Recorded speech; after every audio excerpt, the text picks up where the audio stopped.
sky. To whom do these celestial steeds belong, when you appear to us like gods on high? What brings you here to mystify? Hi, good afternoon, and welcome to the Kate Valentine UFO Show on 1160 WVNJ. Here with us today is Ryan Sprague. Ryan is a contributing writer for Open Minds magazine and a playwright. He now has a play about the Rendlesham forest incident in the works. So welcome to the show, Ryan. Thanks for being here. Thanks, Kate. Thanks for having me. Oh, not at all. Now, Rendlesham was frequently referred to as Britain's Roswell. It's really been quite a phenomenal incident. If you're interested in UFOs, you can't possibly not know about this. But for those of our audience who are somewhat unfamiliar with it, could you just sort of give us your take on Rendlesham? Of course. Rendlesham took place back in 1980 in Suffolk, England. It was Rendlesham Forest itself is a forest that lays between two joint military bases in Suffolk, England, and these bases were owned by the United States Air Force during the time. This is back in the 80s, back when Cold War tensions were still at a high. So NATO decided to have U.S. bases there to help protect Britain against any enemy attacks. And it was during the holiday time, December 26th of 1980, when the first reports started coming in about the Rendlesham incident. It happened over 3 consecutive nights in 1980. The first night, it was sort of an escalating event. The first night included some lights being seen in the sky by the flight tower, by the flight towers and by men on the ground. The second night involved a bit more solid crafts were being seen. This was primarily the night that some of your listeners may know that John Burroughs and Jim Penniston were involved. The third night, which is the night that I focus primarily on in my play, is the night that Larry Warren, one of the other witnesses, had his encounter in Capel Green, which was a privately owned field in Rendlesham Forest. Larry was a security police officer back in 1980, and he was taken off his post one night and driven to this field where they saw strange lights in the sky coming in from the north from the water, and there was a huge explosion of light, and Larry and other witnesses saw a solid craft hovering a few feet off the ground. And it sort of went from there, Kate. Yeah, well, I'll tell you, just to add to that a little bit, the deputy commander of the base, Lieutenant Colonel Charles Holt, at that time, has come up and summarized a notarized affidavit in which he states, "I believe the objects that I saw at close quarter were extraterrestrial in origin, and that the security services of both the United States and the United Kingdom have attempted, both then and now, to subvert the significance of what occurred at Rendlesham Forest and RAF Bentwaters by the use of well-practiced methods of disinformation." Added to that, I think there was a lot of intimidation of the various officers on the base that were witness to this. Very, very true. And regarding the Holt memo, Kate, I think it's very telling that Charles Holt has come forward recently with that statement, knowing very well that intimidation tactics have been used on these officers, and I'm sure his higher-ups are not too happy with the route he has taken in saying that this was of extraterrestrial origin. But yeah, Larry, and I am sure Jim Penniston and John Burroughs as well, at some point were all debriefed and or threatened, with their pensions, with dischargement from the military. I know Larry himself was debriefed the day after his events, along with 20 or 30 other officers, and that's a story in itself. So what I know you've were you always interested in UFOs, or did this come about with your association with Open Minds magazine, or how did you get onto this? I was interested at a young age. I would say I was probably about 10, 11 years old. Never had the quintessential sighting, as most of the researchers have had. Envious at times, fortunate at others, I would say. Yeah. But yeah, I was just always very interested. I was a bookworm. I loved going to the local library and tripped upon that section that we all know about, the New Age, the paranormal, and I was astounded that all these books were written about this topic, and no one was doing anything about it. And I would say I was very interested at a young age, sort of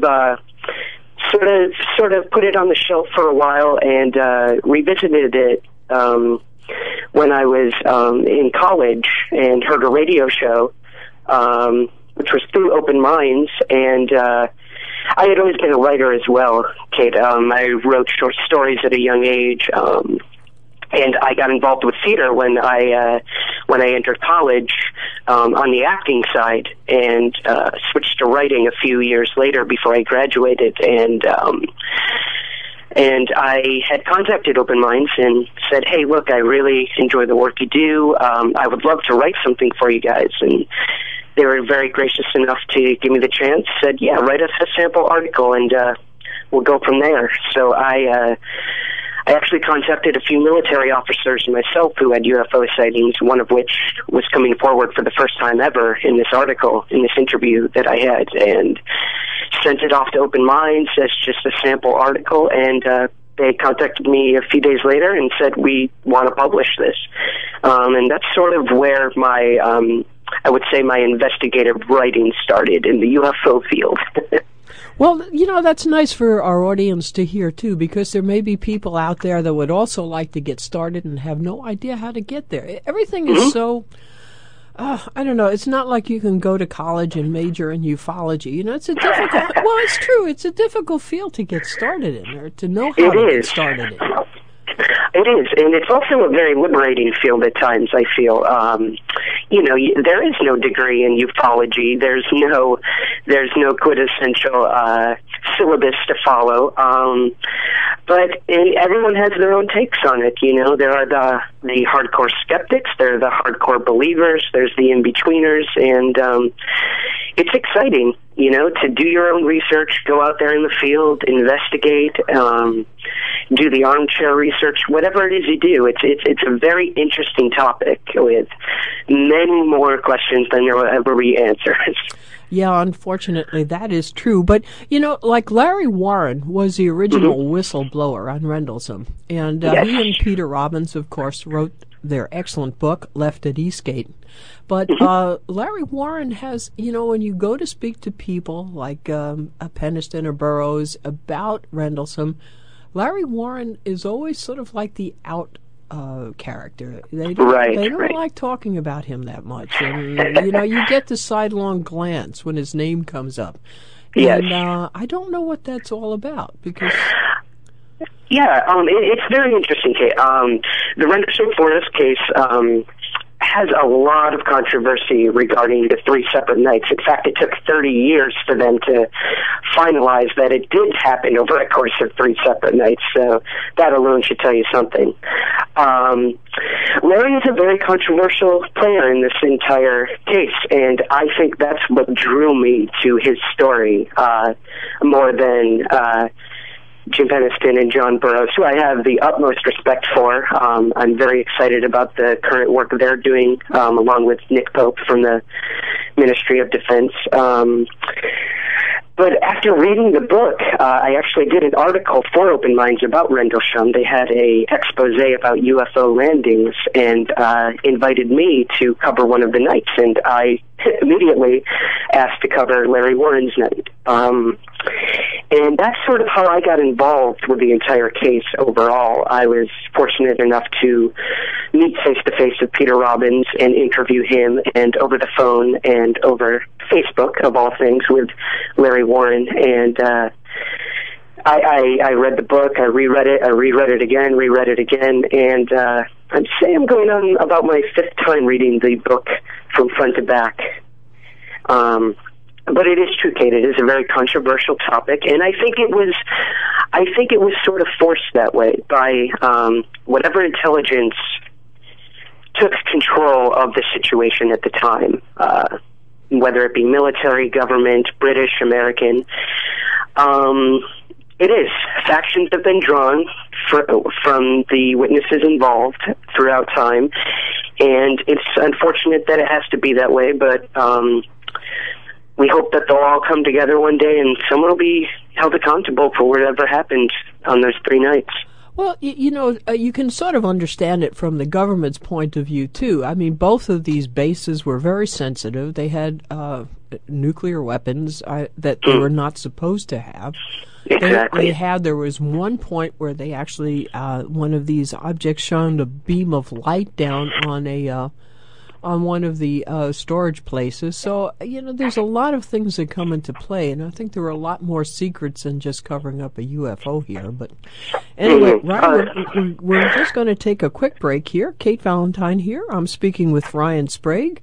He is a playwright of an upcoming play about Rendlesham Forest Incident. We're on 1160 WVNJ, and we'd love to hear your comments about that. Post them now on AtlanticCoastUFOs.com. We'll be right back.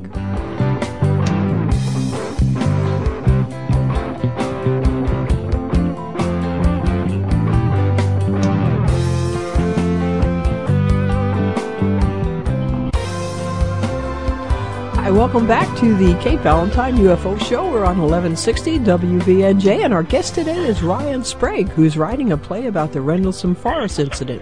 If you have questions for Ryan, you can post them now on our website at AtlanticCoastUFOs.com.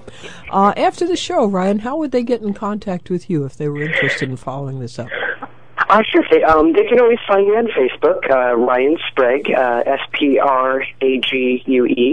They can follow the Rendlesham Play Facebook page as well, which they can find through my Facebook, or it's just facebook.com/RendleshamPlay. I also have a website, RyanDSprague.com. That focuses mostly on my playwriting aspects, which I'm sure we'll get into shortly.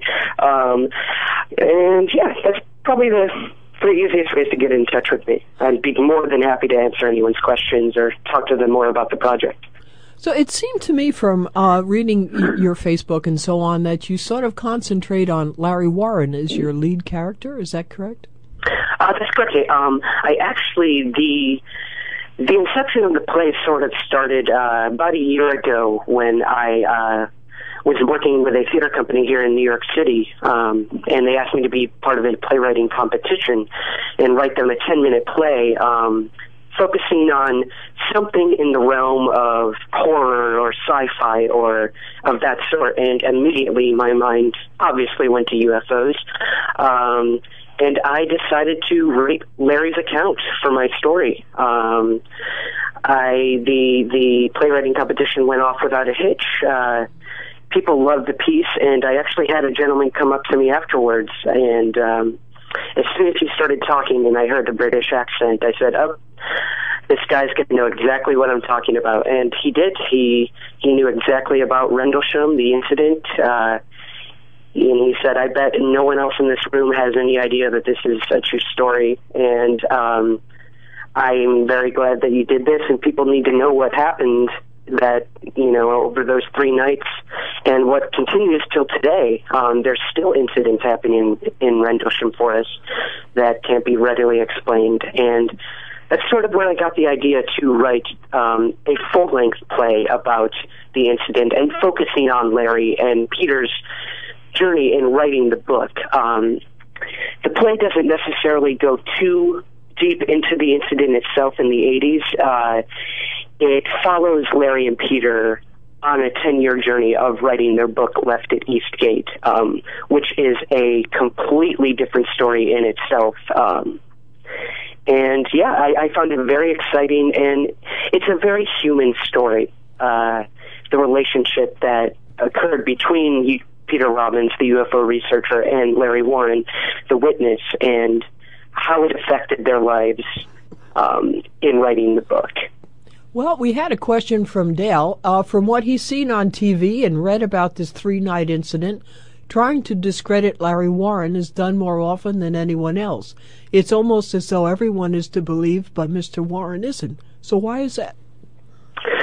Like I said before, I think Larry's involvement in the entire Rendlesham incident is controversial because he was the only one to come forward on the third night about what he had seen. Like I said, the events seemed to escalate each night, and by the time it got to Larry's, what Larry testifies as to what he had seen, it was a little hard to believe. Larry states that he saw, from this craft, he saw beings appear. His first inclination was, what are kids doing out here in the forest? This is a highly sensitive area.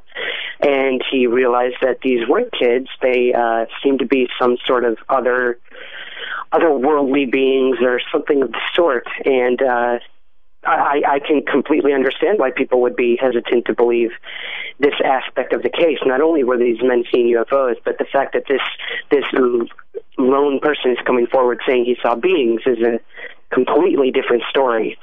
So yeah, I would say that if that helps Dell at all. Well, in addition to that, I think there was, Larry also goes on to describe a time where he has, in a sense, missing time from the base, but it's actually, this is not the abduction type missing time. This is more like a governmental missing time. Right. There have been a lot of assumptions, Kate, that there were psyops going on at the time as well on this base. In fact, that's a very strong theory by many, that this all could have been planned. The government wanted to see how these officers and personnel would react if put into a situation of this magnitude. And there were rumors that hypnotic drugs were used, hallucinogenics, and this all could have been part of a carefully planned disinformation campaign. Larry did black out at one point during the incident, and he didn't remember anything. It wasn't until years later that he, after hypnotic regression, that some things came to light. And that goes for James Peniston and John Burroughs as well. All these men have accounts of missing time during the incident, time slowing down, time speeding up, time completely disappearing. And we're talking 45 minutes to an hour. So who knows what could have happened in that time. Well, Kate Valentine here. I'm speaking to Ryan Sprague. We're on 1160 WVNJ. Oh, we had another comment, Ryan, that came in from Earl that sort of agrees with you. He said, I agree that Larry Warren is the odd man out, but I still don't understand why this is so.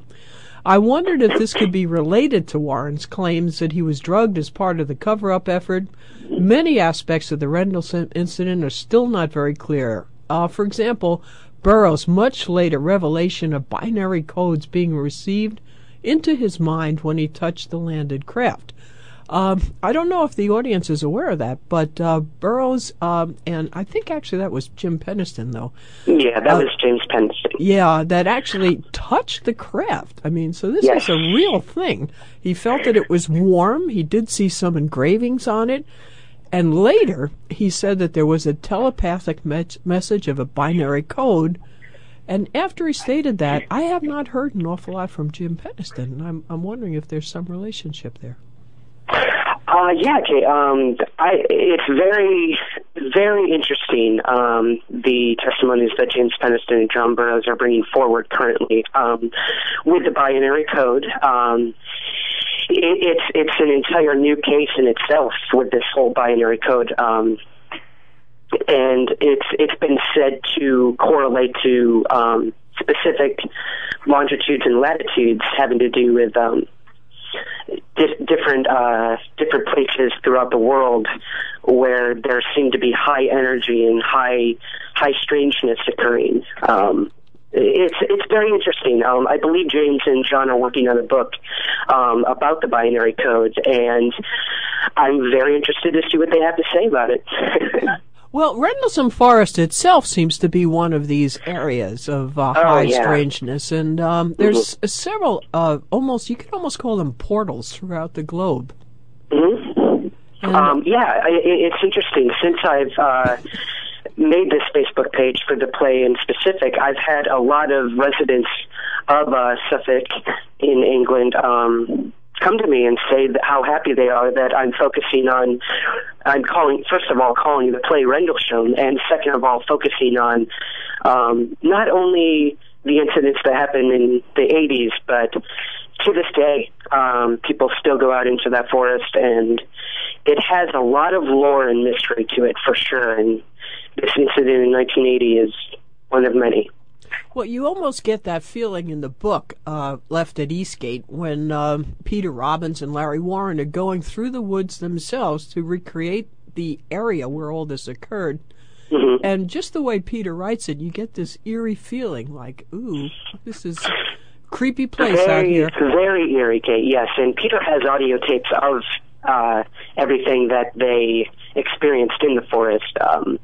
They were, whether you would call it fortunate or unfortunate, to have their own UFO sighting when they returned to that forest, when Peter went to research it with Larry. And again, another story in itself, but interesting nonetheless. It is, Rendlesham is the proverbial rabbit hole. The more you look into it, the deeper down you go. It just deeper and deeper you go. Yeah, it's so true. But you decided to really sort of focus on Larry Warren as your focus for a play then, is that correct? That's correct. Larry and Peter. I would say that Peter is more of the focal character in this, as I've been able to meet with him on numerous occasions. We have a few meetings set up in the next month or so as well, to really tell a human story of someone who had witnessed the event and someone with an outside eye who became involved in the event and eventually became obsessed with it. And it took these men over 10 years to finish their book. Relationships were built, relationships deteriorated, and that's sort of the story I'm going for. Is the book itself, Left at Eastgate, has such a dramatic arc in it already, and I immediately after reading it the first time said, this has to be a movie, this has to be a play. It's ripe for dramatic tension, and about after the fifth time reading it, I decided I wanted to be the one to write the play. Well, and I'm glad you did, because there is a real human side to this story. It's not just the curiosity. It's not just, I wonder what was there. It's the effect this has on all of us, really. Exactly. And over 80 witnesses saw this event happen, and you're right, it's about the human side of it and how it affects these people afterwards. And I decided to specifically go with this lone whistleblower who was the first to come forward about the events. And a lot of people speculate that maybe that's why Larry has taken most of the grunt for it, is he blew the top off the entire thing, and he's damn proud of it, as he would say. And they haven't been able to quiet him down at all. No, they have not. Larry is a very outspoken person. I love him for that. I don't think the government does, but as he would say, he's just going to keep teeing them off until they tell him what happened out there. Well, I hope that happens. Kate Valentine here. I'm speaking with Ryan Sprague. He has been so interested in Rendlesham Forest incident and the people involved, he's decided to write a play about it. So if you have your comments or questions for Ryan, please post them now on our website, AtlanticCoastUFOs.com. After the show, go to Ryan's Facebook. It's Ryan Sprague, Sprague, and you'll get all sorts of information there. We'll be right back.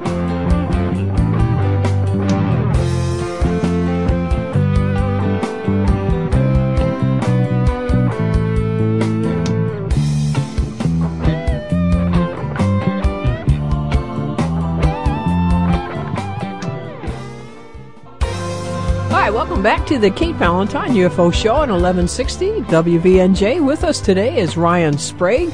He is a contributing writer to Open Minds magazine and also a playwright, and it is now in the works writing about Rendlesham Forest incident. So, welcome back.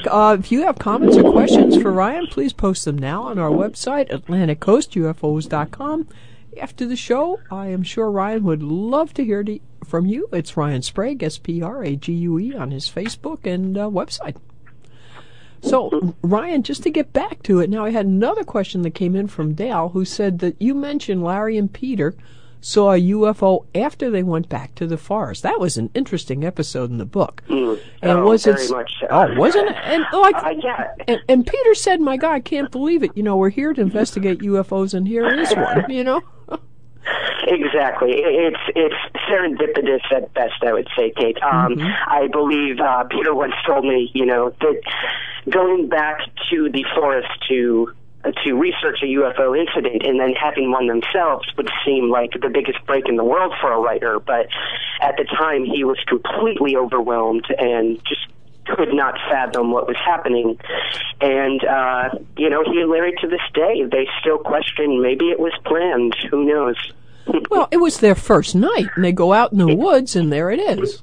It was literally the first night, Kate. The 1987, I believe, is the year they returned there. And, Peter was ready to just, for a nice quiet night, go into the forest the next day. And Larry said, nope, put your boots on. We're going out there now. And had they not, who knows, would have been missing about 50 pages of their book if that didn't happen. So...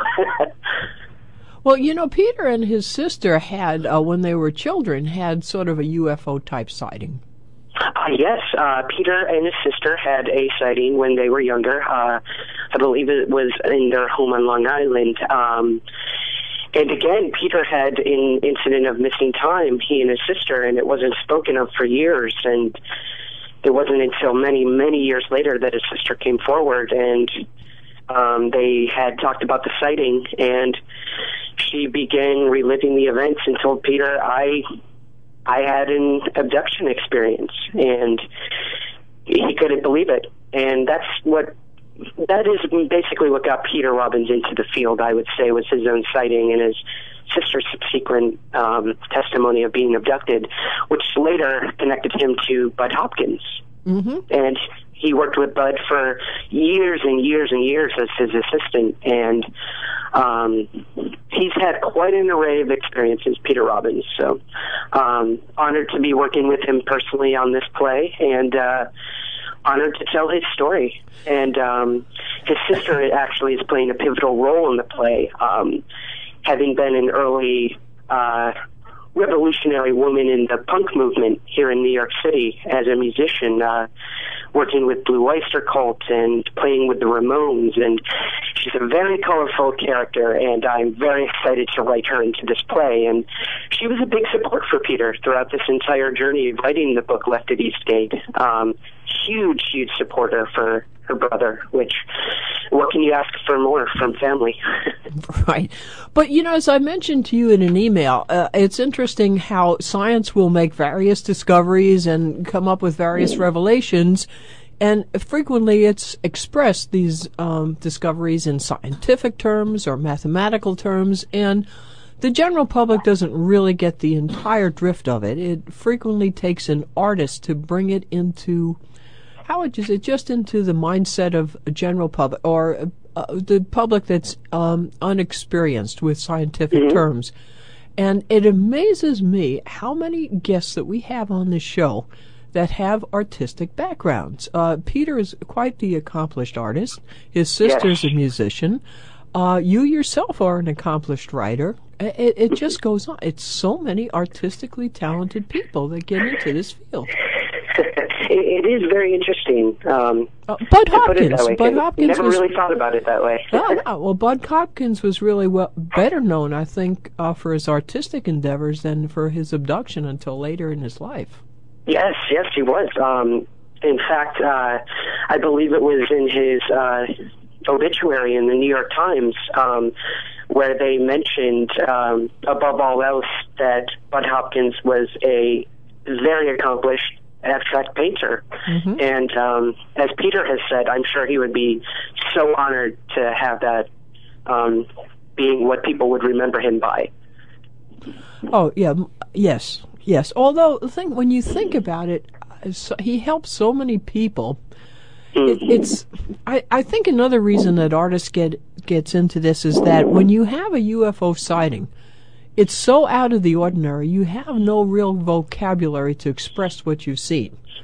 Whereas someone who is a little bit more out of the, I hate to use this expression, but thinking outside of the box a little bit more so, like the artistic mentality, maybe they come up with the terms or the ways to express emotions. It's a very good point. Yeah, it's an outlet in itself. I think mentally, physically, therapeutically. How do you process something that you're conditioned not to believe? It's impossible, and when it happens to you, your own reality is distorted. And what better way than to find an art form to funnel that through? And I think that is why many artists are connected to the paranormal or the UFO phenomenon in specific. But yeah, it's a very interesting marriage between the two, and I hope to do my small part with that. Oh, I'm sure you'll be quite successful. And another thing, too, is the artistic groups tend to be a little bit outside of suburbia and the so-called normal mindset. And I think people that do have the 9-to-5 type jobs tend to be somewhat more intimidated about expressing a belief in this. They have them, but if, you go to the office and you say, hey, I'm going to a UFO conference, I think the giggle factor is a lot stronger there than it would be if you were at an artist colony somewhere. That's true. The ridicule factor plays a huge role in this field, as we all know. But I do find that changing slightly. Living here in New York, I mean, we see the weirdest things every day just walking to work. But it is true that even when I mention my interest in UFOs, or even about Rendlesham the play, to fellow actors and directors, their ears immediately perk and they say, that's very interesting. I've never heard of anything like that. And I do think that artists tend to be a bit more open-minded, but that's not to say that, the average 9-to-5er isn't having these experiences. It's just perhaps a bit more hesitant to come forward with it, whereas, actors will scream it from the rooftops if they're given the chance. It's true. It's true. Kate Valentine here. I'm speaking to Ryan Sprague, playwright, and we're on 1160 WVNJ. So I think, I don't know if you know, but Larry's mother also had quite a few sightings in her life. It's true. Larry's family in general, it seems, have had a lot of experiences in this phenomenon. Larry having experiences even before his sighting in Rendlesham. It's an interesting pattern, and this seems to happen a lot in the field. You look at Peter and his sister, you look at contactees and abductees, and it's interesting that it seems to follow the generations, and one can make many theories as to why that occurs. But Larry's mother was always a big supporter for Larry, and supports him to this day. And just like him, she's a very outspoken woman, and she will go to her grave protecting her son. Well, rightfully so. I think something really nasty happened to him. I think there was sort of a brainwashing type effort. I really don't think he's making that up or imagining that. That's true, too. Yeah, a lot of people have the theories that a lot of these men were messed with, whether that means psych ops or if something truly extraterrestrial happened in that forest. How it was dealt with afterwards by both the Ministry of Defense and the United States Air Force. It seems there was a lot of disinformation, a lot of different stories told to these men, and again, it could have all been strategically planned. Drive the wedges, and the true story will never come to light. It's sad and unfortunate. that it has been this way, but we are very fortunate to still have all these witnesses around, unlike Roswell, where unfortunately most of the old guard have passed on. We still have all these witnesses who are willing to tell their stories, and if given the opportunity, would make a case out of it and bring it to the Supreme Court if they could. Well, the other thing, too, is that this was not a crash. This was a landing. This is a landing, yeah. Exactly, which makes it differ from Roswell in that sense. Exactly. And given the events of all 3 nights, who knows how many of them were landing in the forest, whatever it may be. And Larry insisted that he saw one of the commanding officers meet with what would you call it, a creature, a person from the craft. Yes, Larry does state that he witnessed General Gordon Williams in the forest that night. Not so much. There've been rumors that we helped repair this craft of unknown origin because it did supposedly crash, which we all to this point I believe did not happen. Candy bars were exchanged, things, just the silliest things you could possibly think of to discredit the case. But Larry does to this day say that he saw Gordon Williams out there sort of having what one might call like a mental standoff with these beings that happen to be around the craft. Almost a telepathic sort of standoff occurred, and this was the point where Larry was ordered back to his truck and driven back to base. So what happened after that, we may never know.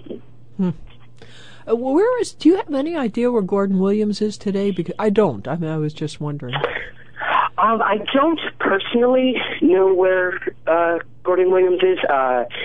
He has been seen on several documentaries pertaining to Rendlesham about his involvement. To this day, he says that he was not involved.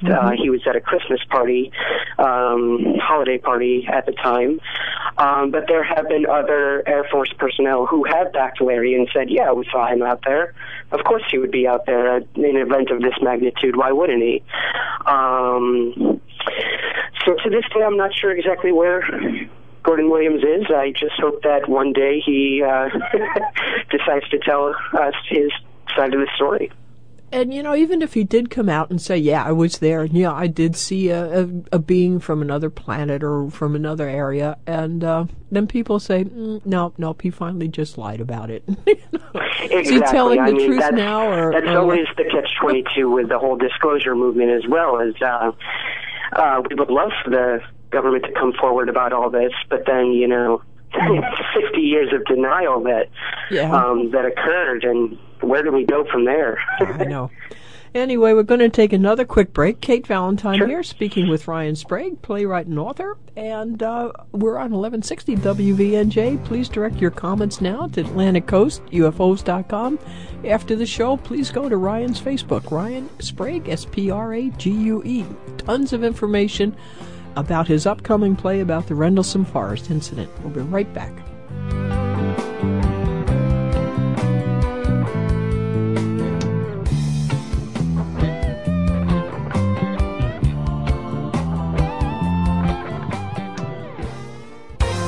Welcome back to the Kate Valentine UFO Show on 1160 WVNJ. Our guest today is Ryan Sprague, Sprague, and he has written, or is in the process of writing, a play about the Rendlesham Forest incident. So, Ryan, actually, I guess I should ask you, what is the play all about? And I know you said Larry Warren and Peter Robbins and their relationship to Rendlesham itself. But how do you base all this? I mean, how do you do a play about that? Very good question, Kate. I'm still trying to figure that out myself. I would say the primary focus of a play, obviously, is to evoke thought from your audience. Get them interested in what you're talking about. Make them sort of investigate throughout the play, and not ultimately come to a conclusion, but really take in what they saw and go home and talk about it. And I think that this play is really really going to do that. It's not a topic that you see in theater, and I think it's not a medium that lends itself graciously to the UFO phenomenon. So that's sort of where I'm at this point. It is a challenge for sure, but I think by sticking to that human side of the story is really going to evoke feeling in an audience, and focusing primarily on these two men who were affected so greatly by the events. That's sort of where I'm at. There's Larry, there's Peter. There's been some speculation as to whether John Burroughs, Jim Penniston, Colonel Holt will be involved in the play at all, which is all still up in the air. I have spoken to both Jim Penniston and John Burroughs personally, and Nick Pope. And it's been a journey for me myself, trying to structure this in a way that people will stay interested but not be scared away. I mean, it takes a lot to keep your mind open to a topic like this, and it's a challenge for sure. Well, it is, but I think you have the proper approach, because of all the people I've spoken to who have witnessed a UFO or who have been abducted in some fashion by them. This is not like oh, hey, you know what, I just saw the so-and-so parade and it was really fun. That is not their reaction. It's always been life-changing and not always in a very pleasant way. So Exactly. I think you're right. These are, and you have to think why, though, really, because it's a sighting and it's something way out of the ordinary. But there are things that are way out of the ordinary that you do see. I mean, there are people that see tornadoes in the Midwest. They're frightening. They're way out of the ordinary, but and yet they go on with their life. Whereas when these things are spotted, it's almost as if it opens up a whole window of experience, or I don't know how to explain it, but these people that have had real sightings, real intergenerational contacts, they themselves have been changed considerably. Considerably, yes. Exactly. I mean, when something so profound happens to you, I personally believe it does open up the floodgates for more acceptance. Your world changes in an instant, and what do you do at that point? You want to learn more. You want to learn about what you saw, and where do you turn? Who do you turn to? And I think that's where a lot of experiencers and people who have had sightings tend to crawl back into that, into that world of hesitancy of coming forward. Well, are you going to, I know you haven't written the play completely yet, but do you think you may come to a conclusion or some sort of, conclusion about what these things are all about? That is a very good question. I feel with each of the plays that I have written, I've probably got about 10 or 12 under my belt altogether at this point. It's a journey in itself, writing the piece, and I think that's what I'm trying to say with the play is the journey these men took in writing their book about it. I don't know if I'll come to any hard conclusions, but that's left to be open. I just want to tell these men's story and leave it up to the audience to make their own conclusions. Yeah, but it would be nice if sometime, somewhere, someplace, somehow, somebody found out what these things were all about. I mean, very, very true. Boy, very true. Now, that would be a play. I'm just as optimistic as you, Kate. I hope too. And with all these projects about Rendlesham coming out, a book, there's a few screenplays out there being pitched about making a movie about it. And the play, I just getting the message out there and keeping it alive. And we're not going to shut up, any of us. But you yourself haven't experienced any sort of suppression as far as your writing at all goes, have you?